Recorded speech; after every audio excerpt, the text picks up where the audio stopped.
Hi everyone, this is Nitish. It is now 1 month. I've just passed away and down lockdown. Not down.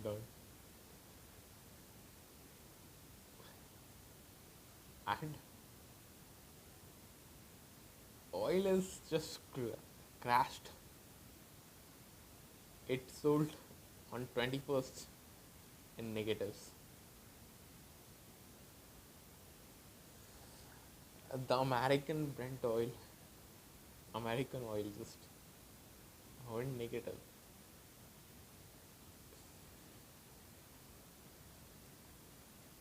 Should we be happy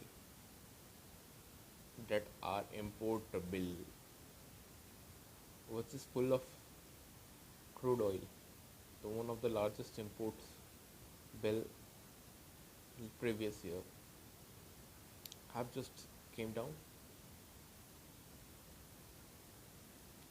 or we should fear that our remittances would fall further,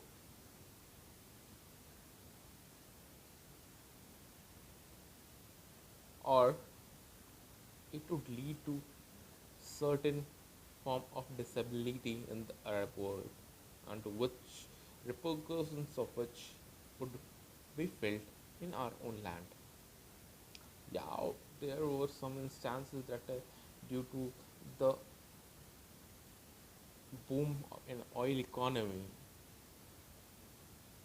theology theology is not a problem, but an Arabic culture, religion is not a problem. First thing, everyone should mind it, because the basic theme of every religion is same.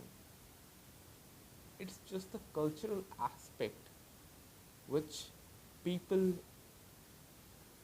doesn't understand that culture is a geographical concept, while the theology is certain different concept. Culture have been put into the theology depending on its origin, but it requires a lot of understanding to differentiate between the two. Arab, what I was talking about, Arabian oil money spillover effect, which was funding all over the world some sort of radicalism, cultural radicalism, not radicalism of religious radicalism. It was much more of like a cultural radicalism that the Saudis, Saudi and made them more money, and the Middle East were just doing that, promoting all over the world. And when you get rich, you need to build a security network, and that with the theology and an autocratic, theocratic, autocratic, and despotic regime, that the idea of resistance and the social changes can't be afforded that rapidly. So it was a compulsion on the part of the Saudi Arab and Middle East regimes to get a, to follow their old tribal harsh laws and practices. Although there was no such compulsions on on the front of economics, economy front, that restricts the resources and to go for such deadly war. But still, when you go rich and there is such a geopolitical threat arises, not even internal threat diminishes. So there was a compulsion, I think, that moved the Saudi regime to do so whatever it was doing. But now we find suddenly OIC is just criticizing India and just bringing some 2015 post of Tejasvi Surya and some Gaurav Saurabh Upadhyay, as in Saudi, a businessman in Saudi Arabia, who who have been probably just as usual practice in any Twitter class that the people get so much polarized and they just claim here on both sides. They just bash each other, which is such an ugly languages, which is usual practice and which has been not a new phenomena. It was before the Modi got elected. It has been continuing its, but it is now they are responding it on it because they are suffering the pinch of the economic downturn. So where this is just a little bit of a ripple effect that this crash in oil leak is going to cause. Already US had itself to move tell to Russia and Saudi to compromise on the production level, reduce the production. It shows that how much it is impacting even the USA. Um, so as a, it is not very far to imagine what kind of stress the Middle East must have been going on. So when few years back, 1 2 years back, I mean, saw the prince was claiming to build near what is the street of I'm just forgetting the name and just it is in the part of Israel now. Gulf of wait a minute, just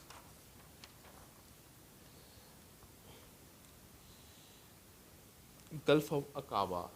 Uh, there he was trying to pro- promoting some city, a new next generation city which is liberal, and for that he even bought Sophia, the robot, the humanoid robot, and to promote the concept of new liberal city in the Saudi Arabia on the lines that would go beyond this uh, UAE, Dubai, and Abu Dhabi kind of thing. So, in order to shift from oil to some service-based industry, industrial growth for the sustenance of the long-term sustenance of the Saudi Arabian regime, royal families, so that because the economy have a huge role to play in the polity of the society of a nation and society. Uh, but how it would impact India?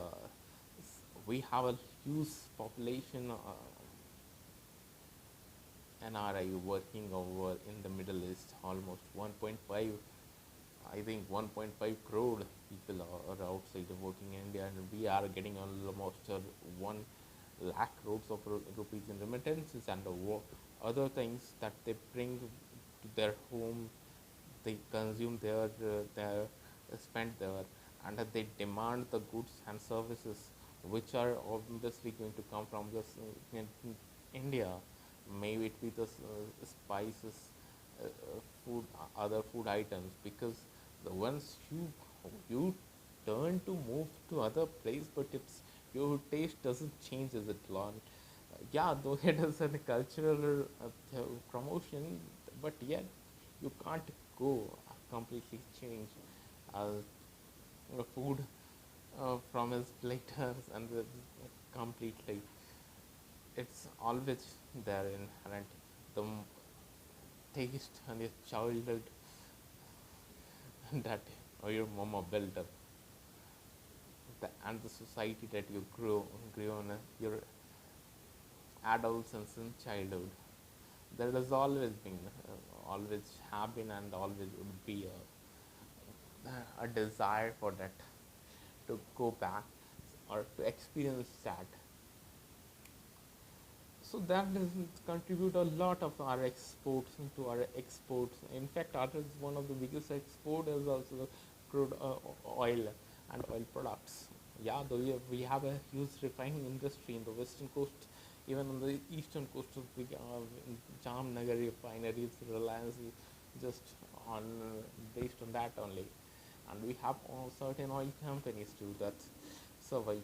Though we have a, obviously we are having some certain positive advantage when the consumption of our oil goes down, but that the trickle down effect of this Saudi spending, which goes into this luxurious item, and the world is, I mean, almost closed for the 4 months. Not even just 4 months. And 4 months is over.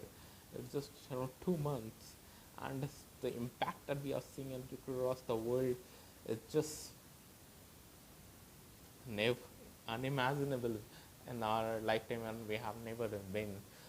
The reason why the European world saying not closing their economies, even though the crisis of Wuhan and there was a Italy was the cases of COVID-19 was going in Italy. The reason was that as the climate, global climate change reports, several reports have been there which claimed that with the rising, even in the Paris segment was for that only, with the rise in the global warming and the temperature of the oceans, then there would be increase in number of diseases and outbreaks. And since even in 2011, 2009, and H1N1 flu, and so many flus and Nipah outbreak in Ora, in our own country, and Kerala, but though they didn't gone so far and so strict as this COVID-19.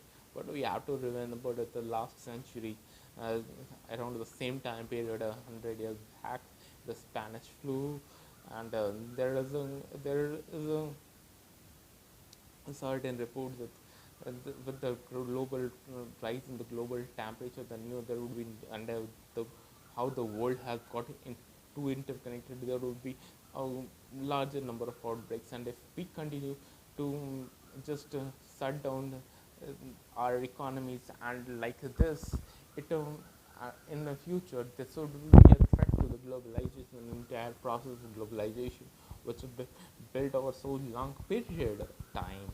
And how do the economies would survive? So that European nations such as Germany and were not ready to go for the lockdown, but they have ultimately had to do that.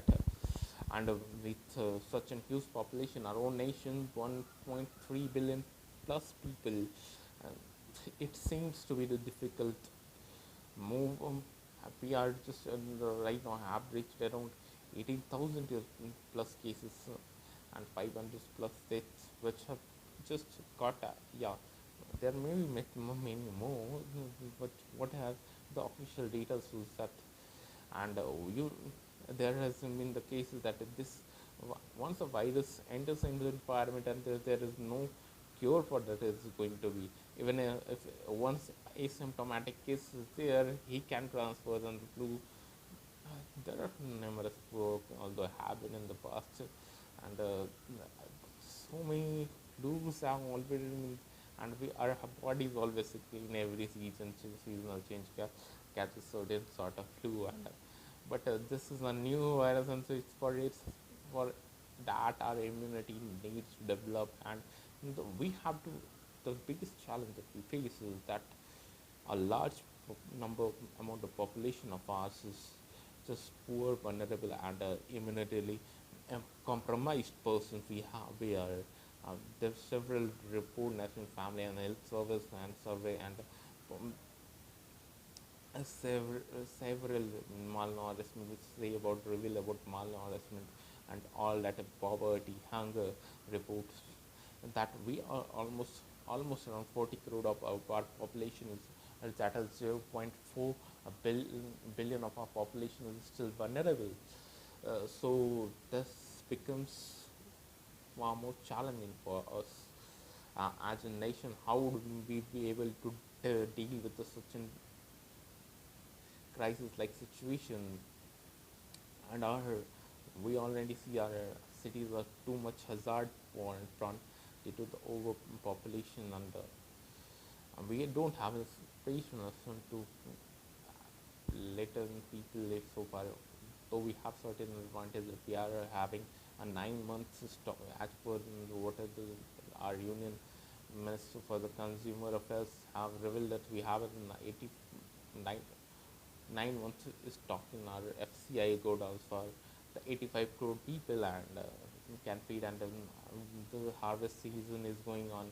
There is no signs okay that there would be going to be a glow certain effect and war effect on our food production, which we think that there is no chances of famine. At least that that side we seem to be safe uh, as far as the food is concerned. But the larger concern is that how would the economy trickle down effect of the Saudi the major economic crash.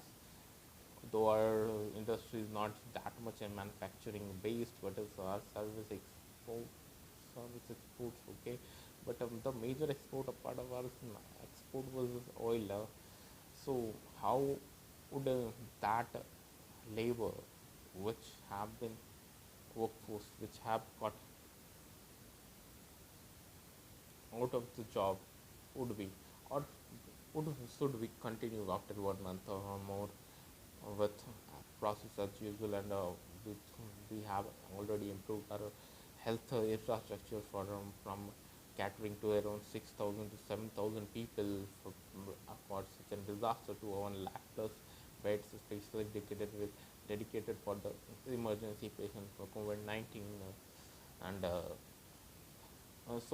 we open our economy at the same time and the, but enforce the social distancing norm with this not noise spitting for the next 2 years and marriages with a limited number of people gathering to around 20 for this the, this with a certain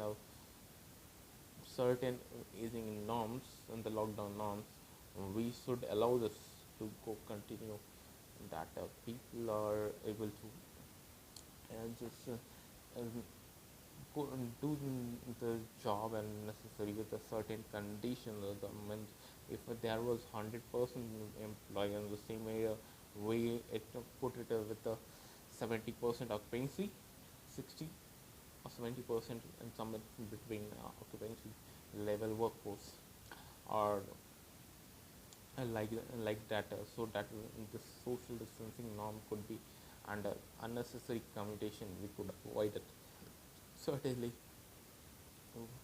and much better enforcement of law and order, and people, we should start finding the people which have which is something which we are following because of our democracy. But it's this epidemic act and all the parties and people coming together, we can certainly do that, which we have just seen shown our capability in 1 month, that people are just listening to our leaders and political and executive leaders. uh, may it be our DM in this district or Tehsildar, Tehsildar in a block level. We are listening to our leaders, not only the Prime Minister himself, or is the same. It is to deal with such a crisis is a collaborative effort which we should not forget it. Uh, we should be able to be running our IT sector with 25% around with social distancing norm and the mask cover and sanitizing phenomenon all in place in our cities. Yeah, there have been okay sanitizer. There is okay one more case for today, and that for the production of sanitizer, the governments should not divert the rice to that. There, but a sanitizer could be made with the sugarcane juice, which we have a certain surplus with the large amount of sugar farm, and another advantage would be the of converting sugar into ethanol. Already the oil prices have jumped so much, so there is no um, ethan this green ethanol mixing with the petroleum. So that could be used in making sanitizer, and we have already came down with our um, alcohol consumption, I think, with the liquor shops being closed. So there is, it seems just a point of politics, though I can't say that he is totally wrong. and his party is a it is the party is the leader of the India's second national party, which is the party which have ruled us for 60 plus years, almost 60 years, almost 6 decades. If I'm not wrong, there have been some period when the Congress party was not in power, and this third generation directly ruling, and even beyond the fourth generation, the Indian National Congress is great grandfather Sir Motilal Nehru was to the part of the Indian National Congress after 1919 Jallianwala Bagh incident. So I am not an authority to speak on his part, no, or just to blame him. But yeah, there is a need for the poor to be fed. But there is another aspect that there was a proposal last year for one nation, one ration card, so that is a migrant labor moving in any part of the India should be able to get the cheap rations that he is. I'm not getting the word exactly, which which is his right to have in any part of India, which was unfortunately bound to be launched in just July 2020, but it wasn't able to be. But it is a certain with some Aadhaar card linkages we could go for, I think, go for the ration distribution and any part of the country. Uh, one nation, one ration card, though not have been launched yet. But this idea was a great idea. It was just for me. It was just fascinating that it would be reduce the factor of production for me, and the factors responsible for reducing the movement of the labor force in India. It would have had given the comparative advantage and to both the laborers, the poor by ensuring his nutritional security wherever he goes, mm, and could claim his ration. And with that is already funded by the central government. It is just so the distribution part, which is seen by the state governments and the government, the state governments for whose GPC workers are working so much tirelessly, also need to accommodate that. All these are the future plans. What would be what would be if economy certainly starts crashing? We already are seeing some beautiful positive sides of this COVID-19 and the reducing the petrol and petrochemical consumption. Our nature is starting breathing. I remember in 2014, I and my friend Vibhor Vijayabhagya, I told him we had a plan to launch a program, a scholarly program to save the mother earth campaign by promoting the use of on and social through the social media platform to use Facebook and other social media platform to promote the jute textile for daily life activity. So one should be able to carry wherever he goes for buying veggie and all that in a jute bag. Just far much more sustainable and depend eco friendly uh, with its task giving a impermeable a membrane through which air and moisture flows, so anything kept in that doesn't decay as easily, and there is not no harmful chemical effect on that. uh,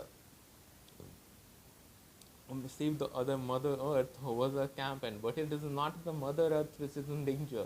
All it is our we when we say that to save the mother earth, it is not it is save the mother earth means it's the children who is to be saved uh, by the harshness of the mother if we abuse her like this like anything. So I have certain doubts on the when we go for the GDP calculation in the terms of the consumption as a mode of evaluation of GDP. There is certain this whole concept of the GDP and the consumption as being the comparisons for the living standard cat doesn't fascinate me. When you are when we how could we the consumption of fuel, car, unnecessarily just for sake and with that you are abusing the environment uh, and environment's adverse impact on environments, adverse impact on health, and so many ecosystem services, and then you calculate that the consumption have improved. When you have to pay for water, you have to pay for breathing. Just it improves the it increases the rate of cycle of the cyclic flow of money. But does it improve the quality of life, the GDP? We are seeing this certainly that people did not even require we can live in a place much peacefully without always having to run for something in a nightclub or anything, run, drive away for our mental peace. So this whole idea of consumption doesn't seem to be fit the GDP, and we have to look for something in the socialist term, not a socialism is total socialism and communism is under also not a good, and we have certainly not gone for the complete socialism and capitalism. No country can afford to go for the both, even the China's and communist China which claims to be a communist just open the economy because this uh, when we look at the social welfare of a large section of population, at the same time individual liberty is important, and every human capability to explore the extent, the potential extent of his own should be should be given space for the better experience and evolution of this human species. But at the same time, but just uh, uh, dictating every part of the human development just for on the basis of consumption doesn't.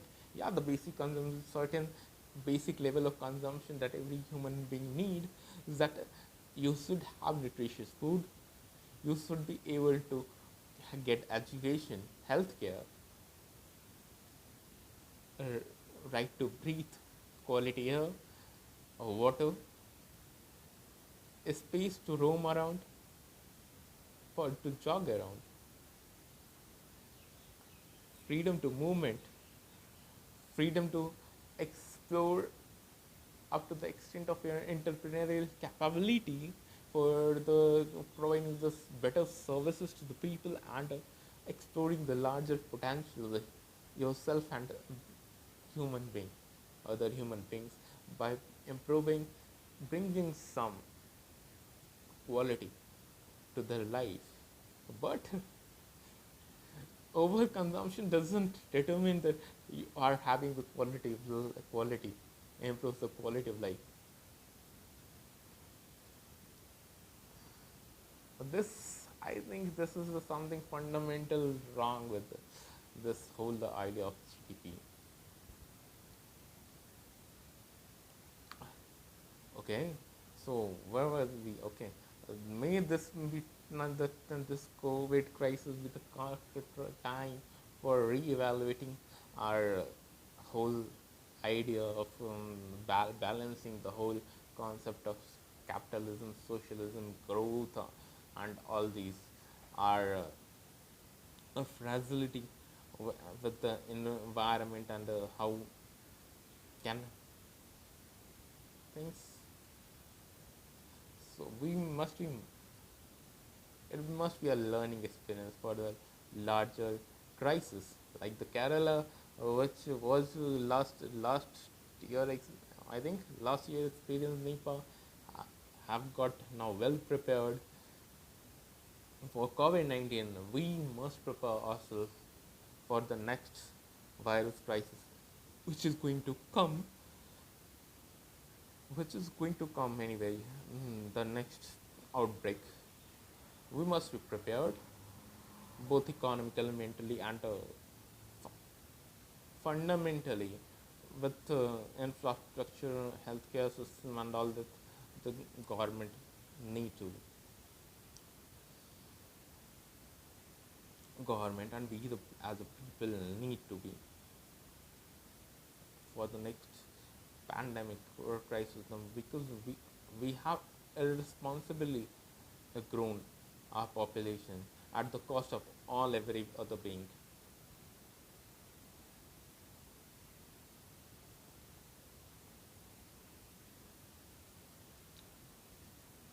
So what to say? No. At the same time, we as a people and government, I think, need to be prepared for a 2 year plan at least. Government has already been prepared with 1 year plan, I think, because most of the institution going are cutting the salary, 1 day salary for most of their employees for next 12 months. And by it never seems to be before 2 years we are going to have medicines, even in antibiotic or vaccine being created for that, and for its field trial, and finally it's being available to all entire humanity. It will take around 2 years. I think at least it would be taking 2 years, and for that period, internet tourism sector, there is no scope for that, and seems to be no scope for large tourism, exotic tourism, and leisure experience, I think. So we should be mentally as well as economically prepared. We should reduce our consumption, but there is another risk on reducing the consumption, that it hinders the entire cycle of the economic cycle. But the consumption should be on the right, is in the right things and services, goods and services. So which should enhance our preparedness, resilience. Certainly, we need to invest in the part of healthcare services, our education, our mental well-being, and all that. Thank you. The rest, thank you. Bye bye. This is Nitish Kumar.